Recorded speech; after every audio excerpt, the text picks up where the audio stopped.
Happening time আর duration এভাবে আমি সংজ্ঞায়িত করছি। অনেক বড় ডেফিনেশন আছে। তো ক্রিয়া বা কাল তিন প্রকার: প্রেজেন্ট টেন্স অথবা কারেন্ট টাইম বা বর্তমান কাল, পাস্ট টেন্স বা অতিবাহিত বা অতীতকাল, ফিউচার টেন্স বা ভবিষ্যৎকাল বা আপকামিং টাইম, যেটা আসন্ন সময়।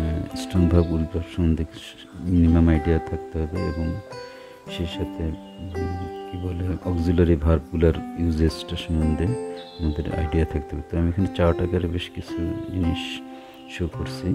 এগুলো মুখস্থের বিষয়, এগুলো তেমন কিছু বোঝানোর বিষয় না, শুধু বোঝানোর বিষয়টা কোথায় কীভাবে সেট করতে হবে। কেননা প্রত্যেক টেন্সের আবার চারটা ভাগ এবং এই চারটা ভাগে এই অক্সিলারিজগুলো বসে এগুলোকে সিগনিফাই করা বা আইডেন্টিফাই করতে খুব সুবিধা হয়। তো এই জন্য এগুলো দেওয়া হলো। তো আমি প্রেজেন্ট টেন্সের আজকে আলোচনা করি। প্রত্যেকটা তিনটার করে আবার চারটা করে ভাগ। তো প্রেজেন্ট টেন্সের মধ্যে আছে আবার present indefinite, continuous, perfect, perfect continuous.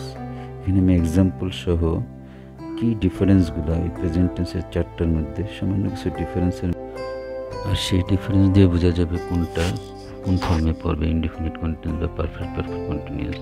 তো আপনারা লক্ষ্য করুন, আমি একটা এক্সাম্পল দিচ্ছি। I eat rice, you eat rice, he eats rice, Shashi eats rice.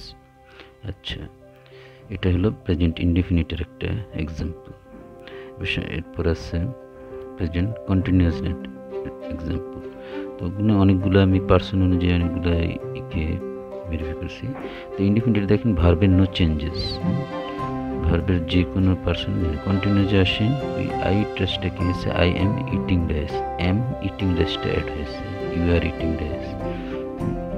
তো এখানে কি চেঞ্জটা পাওয়া গেল, ভার্বের একটা অক্সিলারি ভার্ব অবশ্যই থাকবে, সাথে আইএনজি যুক্ত, ভার্বের সাথে আইএনজি যুক্ত, অক্সিলারি ভার্ব প্লাস আইএনজি আর ইটিং। এই চেঞ্জটুকু আমি এখানে হলো দিয়ে হাইলাইটস করে দিচ্ছি। এরপর আসতেছে আপনার পারফেক্ট টেন্সে। পারফেক্ট টেন্সে I have eaten rice, you have eaten rice. তো he has eaten rice, personally have or হ্যাজের একটা ডিফারেন্স আছে পারফেক্ট টেন্সে, কিন্তু ভার্বটা একই আছে। তাহলে অক্সিলারি ভার্ব সাথে শুধু ইটেন যোগ হয়েছে।